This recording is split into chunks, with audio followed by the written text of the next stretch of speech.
11절에 그때라고 하는 그 때는 하나님이 바로를 통해서 요셉을 애굽의 총리로 세우시고 통치자로 삼으신 그때를 말하게 됩니다. 참 상상도 못할 일이었죠. 요셉이 형들에게 시기를 당하고 형들은 그를 죽이려고 했는데, 제가 헌신예배 전 지지난주에 설명을 드렸듯이 요셉은 의와 빛을 가진 존재로 나타나는 것입니다. 어둠 가운데 빛이 비추면 어둠이 견딜 수가 없습니다. 굴복하든지 대적하든지 그리하죠. 마치 예수 그리스도께서 그 이스라엘 백성들에게 그 백성들이 예수님을 영접하지 않은 것처럼 그 형들이 그를 시기하고 요셉이 왔을 때 꿈꾸는 자가 오는도다 그렇게 조롱을 하고 죽이려고 꾀했다고 성경이 말하고 있죠.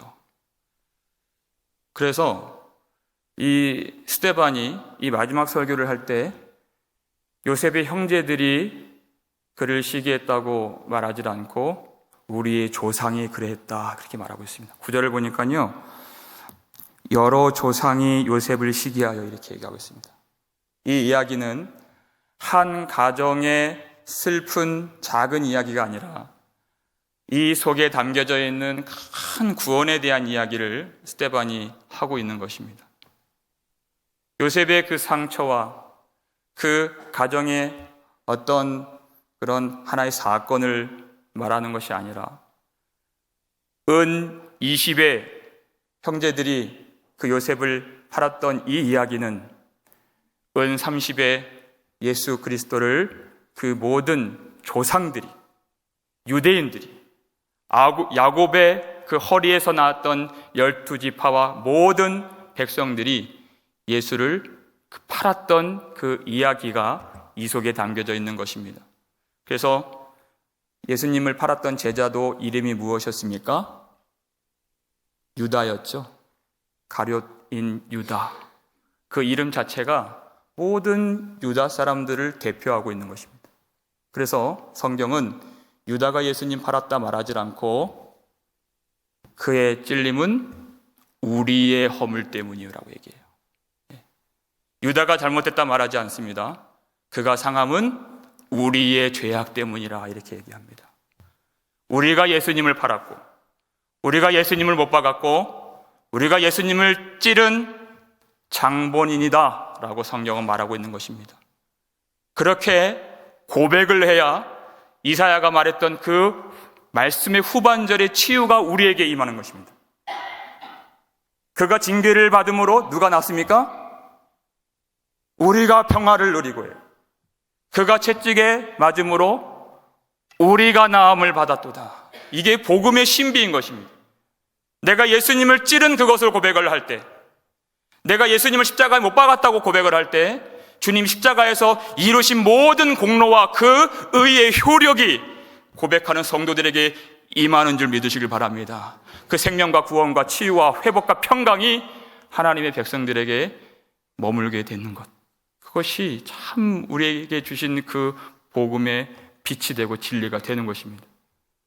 그래서 그 조상들이 예수님을 팔고 그 못 박은 이야기가 이 속에 담겨 있고, 그 한 가정의 이야기가 아니라 또 지금 이 말씀을 마지막으로 전하는 스데반과 그리고 곧 스데반을 돌로 쳐 죽일 그 사두개인들의 이야기도 이 요셉의 이야기 속에 그대로 담겨져 있는 것이죠. 예수님을 영접하지 않았던 이스라엘 백성들처럼 지금도 자기 높음을 자랑하고 자기 권세를 자랑하는 그 사두개인들에게 마지막으로 이 복음을 설파함으로 그들이 가슴을 치면서 예수님께로 돌아올 수 있는 그 회개의 기회를 줄 뿐만 아니라 곧 이제 돌에 맞아 죽는 자신이지만 그리스도의 고난에 동참함으로 전혀 두려워할 것 없이 그 생명의 길을 걸어감으로 담대하게 그 복된 복음을 선포하는 그 스데반 그 자신의 모습도 이 요셉의 이야기 속에 담겨져 있는 것입니다. 제가 청소년부 사역도 한 적이 있는데요. 큰 그 청소년부 집회를 가거나 할 때 가장 많이 들려지는 설교가 요셉 이야기입니다. 그리고 특별히 학생들하고 특별히 학부모님들이, 어머님들이 가장 좋아하는 이야기가 요셉 이야기. 왜 그럴까요? 요셉이 총리가 되잖아요.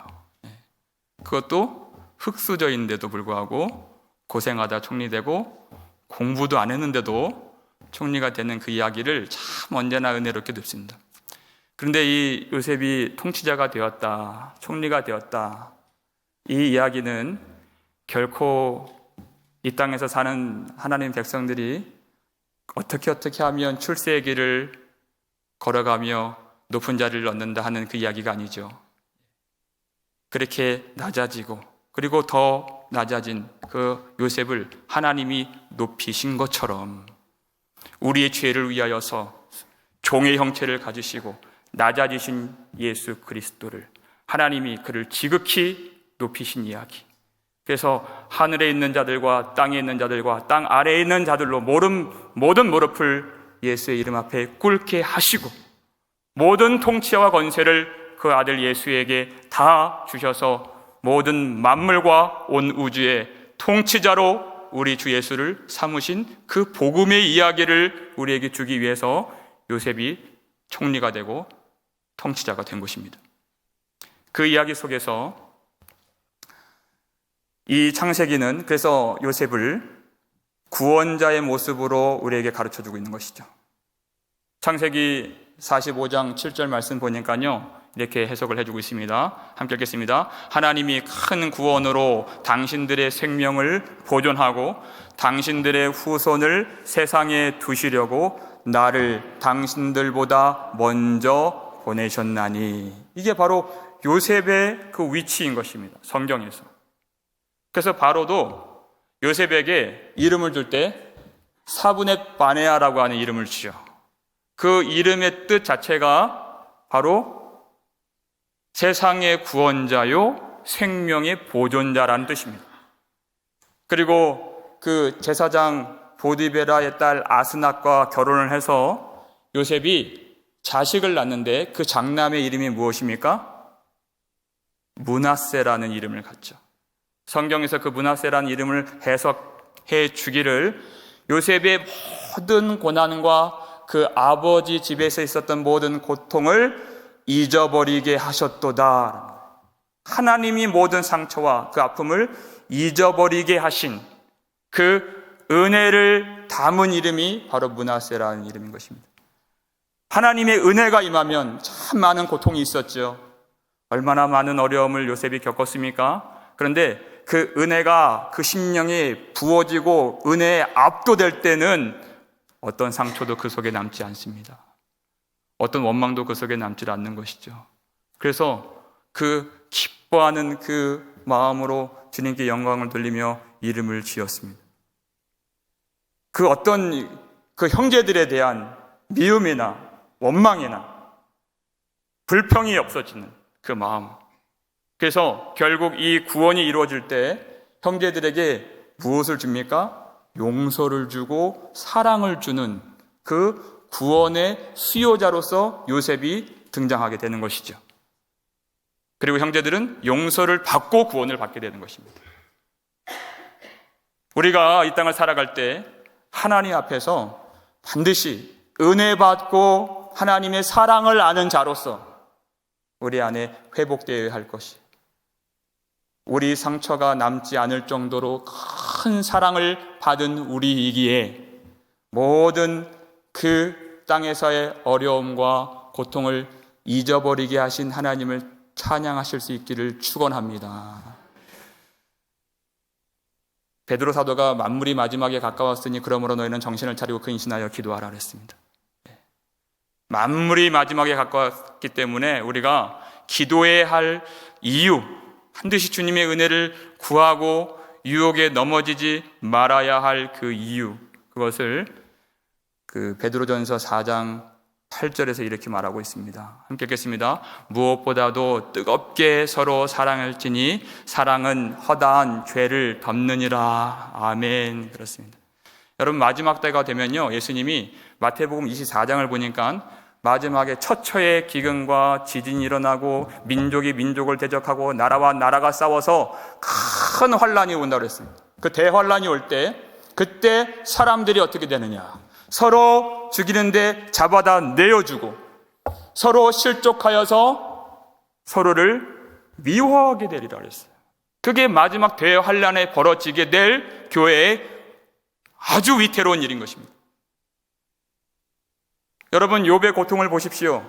욥이 그 고통 당했을 때, 그 전에는 그 욥의 처가 어떤 사람인지 나오질 않았어요.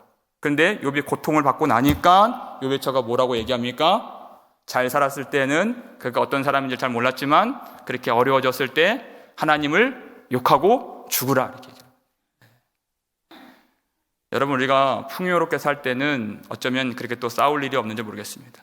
근데 어려움이 오고 이 땅에서 자원들이 결핍되고 그런 문제가 발생되고 참 오도갈 수 없는 그 어둠 가운데, 답답한 환경 가운데 놓여지면 그때 우리 마음에서 참 미움이 일어나고 그 사람 때문에 이 일이 일어났다고 하는 원망이 일어나게 되는, 하나님을 원망하는데 어찌 부부관계가 온전할 수 있겠습니까? 어찌 사랑을 할 수 있겠습니까? 하나님을 욕하고 죽으라 이렇게 말을 했죠.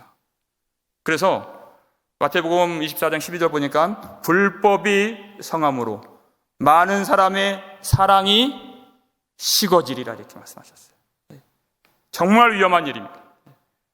고난을 당하면 우리 속에 있는 사랑이 점점점 식어지게 되는 거예요.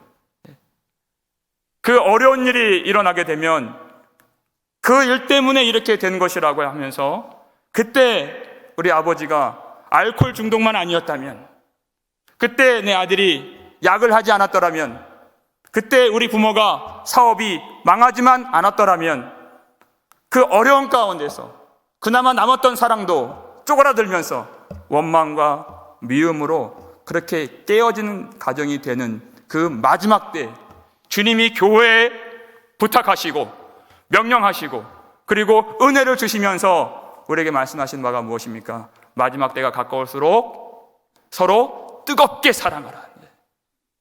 이 사랑은 허다한 죄를 덮을 수 있는 사랑이기 때문에 주님이 우리에게 은혜를 주셨다면 요셉이 고백했던 것처럼 그 모든 상처와 아픔들을 다 잊어버리게 하신 하나님이시기 때문에 그 사랑으로 우리는 다시 회복된 가정, 치유된 공동체, 그리고 다시 이어지는 그 관계를 누릴 수 있음을 믿으시길 바랍니다. 그가 둘째 아들을 낳고 이름을 에브라임이라고 했습니다. 그 이름은 하나님이 나를 내가 수고한 땅에서 번성하게 하셨다라는 뜻의 이름입니다. 갑절의 열매라고 하는 이름입니다.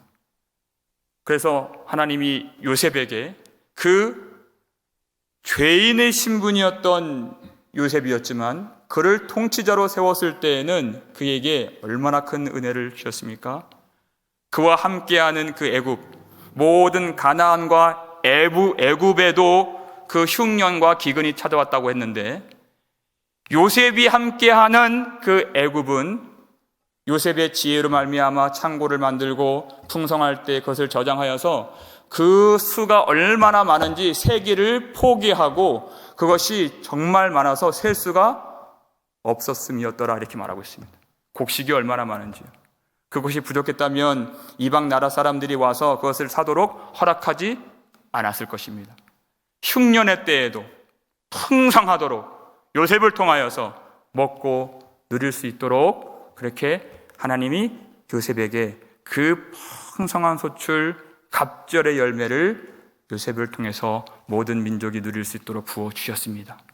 그래서 그 흉년의 때에 야곱이 그 소식을 듣고 애굽으로 내려가라.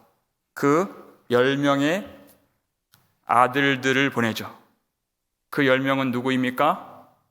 요셉을 죽이려고 했던, 그리고 요셉을 팔았던 그 형들이 요셉 앞에 나오게 된 것입니다. 근데 요셉이 단번에 그 형들을 알아보았죠. 근데 그 형들은 요셉을 알지 못했다고 그랬습니다. 그리고 요셉이 그 형들에게 뭐라고 얘기를 했습니까? 그들에게 따뜻하게 대해준 것이 아니라 너희는 정탐꾼이라. 나라의 틈을 엿보고자 내게 왔느니라. 이렇게 으름장을 놓는 것입니다. 그들이 아닙니다. 우리는 단지 곡식을 사러 왔습니다. 그렇게 얘기를 했죠. 그랬더니 요셉이 아니라고 자꾸면 그들이 정탐꾼이라고 몰아세우고 있습니다. 그래서 그 형들이 하는 이야기가 창세기 42장 13절 이렇게 말을 하고 있습니다. 함께 읽겠습니다. 그들이 이르되 당신의 종 우리들은 12 형제로서 가나안 땅 한 사람의 아들들이라. 막내 아들은 오늘 아버지와 함께 있고 또 하나는 없어졌나이다. 이 얘기를 듣고 요셉이 그렇기 때문에 너희가 정탐꾼이다 이렇게 얘기를 해요. 왜 그렇게 요셉이 얘기했을까요? 이 그들의 고백 속에는 참 말이 있고 또 참되지 않은 말이 있습니다. 보십시오. 그들이 12 형제인 것은 맞는 말이죠. 진실한 말입니다. 그리고 가나안 땅에서 한 사람 야곱의 아들들인 것은 맞는 말이죠. 그리고 막내 아들이 있습니다. 베냐민은 아직 아버지 품에 있습니다. 근데 마지막 하나는 없어졌나이다. 이 말이 요셉의 가슴을 찌르지 않을 수 없는, 그렇기 때문에 너희가 14절 보니까 정탐꾼이 확실하다 그렇게 말을 해요. 왜인고 하니 그들은 없어졌다고 요셉에 대해서 말하지만 요셉이 그 일을 경험한 사람입니다. 형들이 자기를 죽이려고 구덩이를 팠죠. 아마 거기서 형님들 하고 불렀을 거예요. 한 사람 한 사람 이름을 불러가면서 형님들 나를 좀 꺼내달라고 하면서, 그때 형들이 뭐라고 수군거렸습니까? 창세기 37장 보니까 이 아이를 악한 짐승이 잡아먹었다고 아버지에게 말하자. 그리고 죽이자. 그의 꿈이 어떻게 되는가 한번 두고 보자.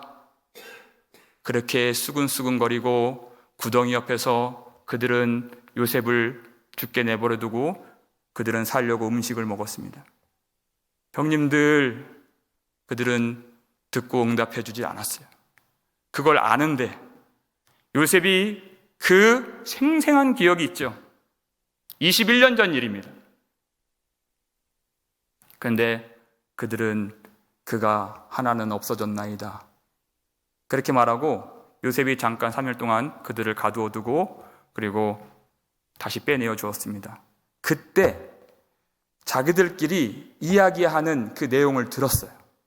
요셉이 있었지만 요셉이 통역관을 썼기 때문에 아마 히브리 말을 못 알아듣는 줄 알고 자기들끼리 하는 말이 바로 21절 말씀입니다.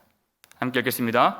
그들이 서로 말하되 우리가 아우의 일로 말미암아 범죄하였도다. 그가 우리에게 애걸할 때 그 마음의 괴로움을 보고도 듣지 아니하였으므로 이 괴로움이 우리에게 임하도다. 그랬어요. 그들이 21년 만에 이 고백을 하는 것입니다.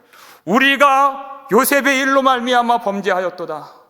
얼마나 그가 요셉이 그 구덩이 속에서 애걸었다고 이 성경이 말하고 있습니까? 살려달라고, 날 좀 꺼내달라고. 그런데 그들이 듣지 않았음을 서로 이야기하면서 그 일로 말미암아 우리가 범죄하였도다 그렇게 이야기하는 것을 듣고 요셉이 정을 억제하지 못해서 밖으로 나가서 그가 울죠. 그리고 다시 들어와서 한 번의 기회를 줍니다. 내가 당신들에게서 진실함을 보길 원합니다. 당신들이 말했던 그 아우를 데리고 와야지 당신들은 살 수 있습니다. 그 진실함을 보여준다면 당신들은 살 수 있습니다. 이렇게 얘기했어요. 여러분, 그 진실함이 무엇일까요? 그리고 풍성한 곡식을 주고 자루에 다시 돈을 주어서 그들을 가나안 땅으로 보냅니다. 양식이 떨어질 때쯤에 그들이 고민을 하게 됩니다. 다시 안 갈 수도 없습니다. 왜냐하면 시므온이 거기 볼모로 잡혀있기 때문에 안 가면 시므온이 죽고 가면은 베냐민을 잃습니다. 근데 이 베냐민은 어떤 베냐민입니까? 아버지가 가장 사랑하는 라헬의 마지막 아들. 절대 주지 않을 줄 압니다. 그랬더니 야곱이 이 얘기를 듣고 나서 어찌하여 너희에게 또 다른 아우가 있다고 말을 하여서 나를 이렇게 괴롭게 하느냐? 야곱이 절대 주지 않는다 그래요. 그랬더니 유다가 아버지, 내가 그를 대신하여서 담보하겠나이다 이렇게 얘기를 합니다. 아버지의 품에 다시 이 아들이 반드시 돌아올 수 있도록 이 아들을 대신하여서, 아들의 생명을 대신하여서 제가 죽는 한이 있더라도 아버지 품에 아버지의 아들 베냐민을 반드시 돌아오게 하겠습니다. 그 얘기를 듣고 야곱이 그 사랑하는 아들을 내어줘요. 그리고 다시 다음 해에 요셉 앞에 그 형들이 오게 됩니다. 그때 형들이 왔을 때 요셉이 당신들의 아버지는 생존하시냐? 너희들의 아버지는 안녕하시냐? 예, 그렇습니다. 그리고서 베냐민 얼굴 딱 보죠. 22년 만에 이제 베냐민을 만난 건데 이 베냐민을 보고 나서 그 마음이 복받쳐서 견딜 수 없어가지고 자기 안방으로 들어가서 그가 크게 웁니다.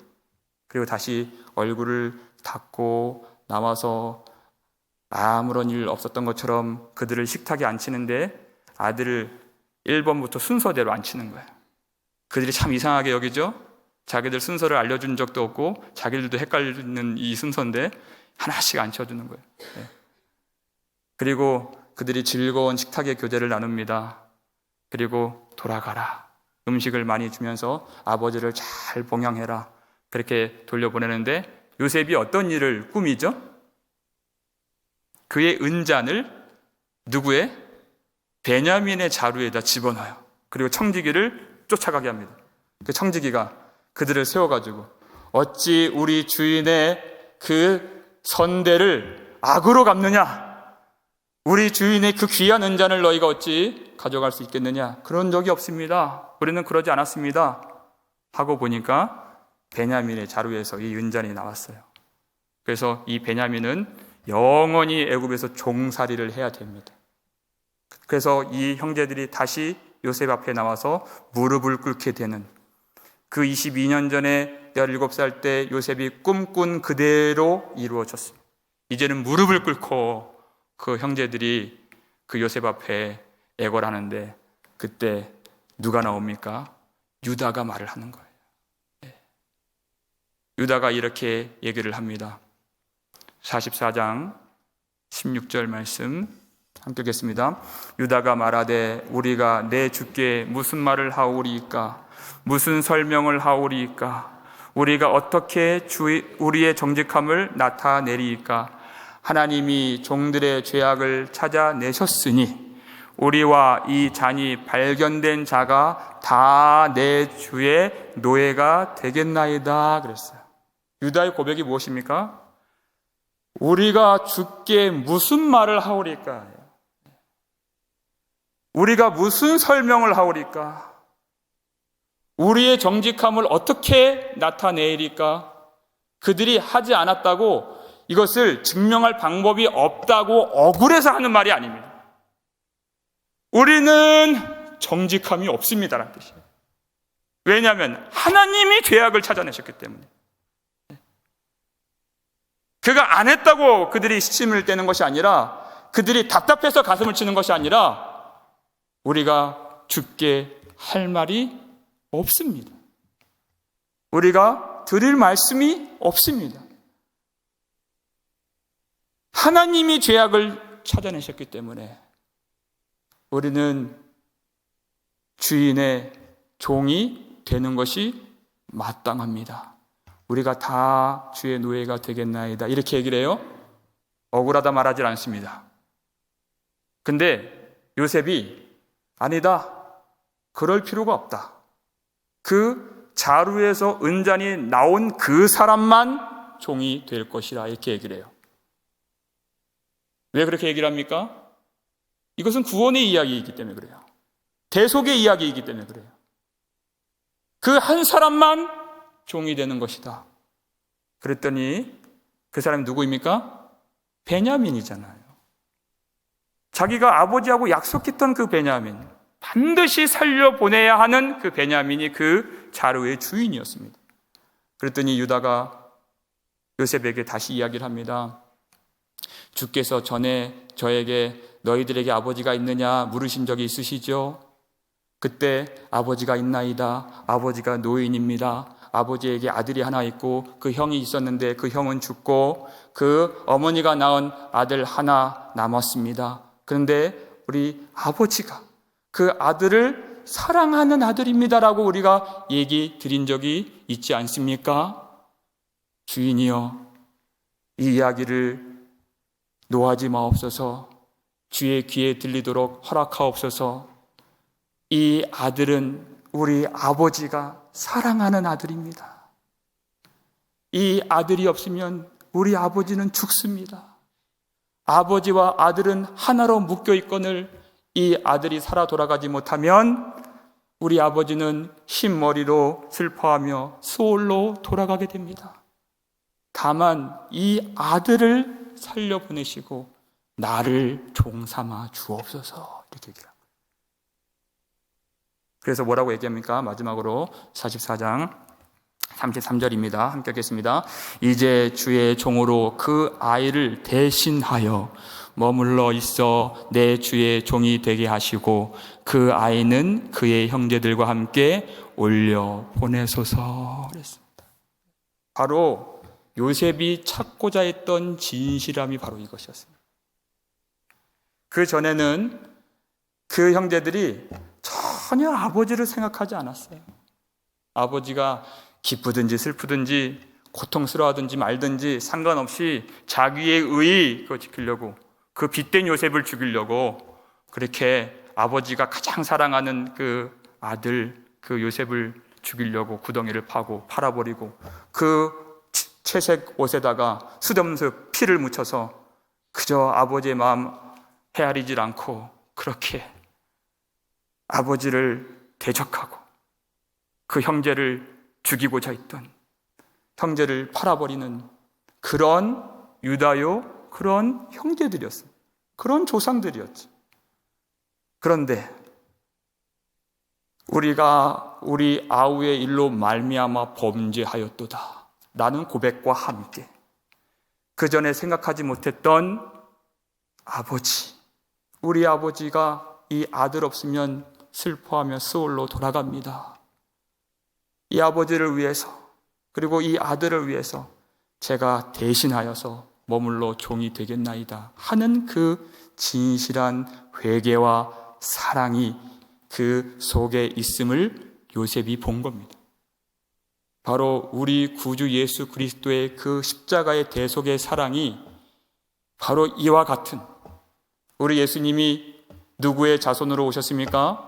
유다 지파 그 줄기에서 나오신 예수 그리스도, 모든 백성을 살리시기 위해서 홀로 종이 되시고 홀로 죽기까지 복종하셔서 십자가에서 죽으신 그 그리스도의 대속으로 말미암아 우리 모든 백성들이 하나님 앞에 영광과 기쁨과 회복과 용서를 얻을 수 있도록 그 십자가의 그 진실함을 유다의 마음속에 품고 있는 것을 요셉이 발견하여서 그가 마지막으로 정을 억제하지 못해서 그가 방성대곡하면서 형들 앞에 바로 내가 요셉입니다 라고 고백을 하게 됐죠.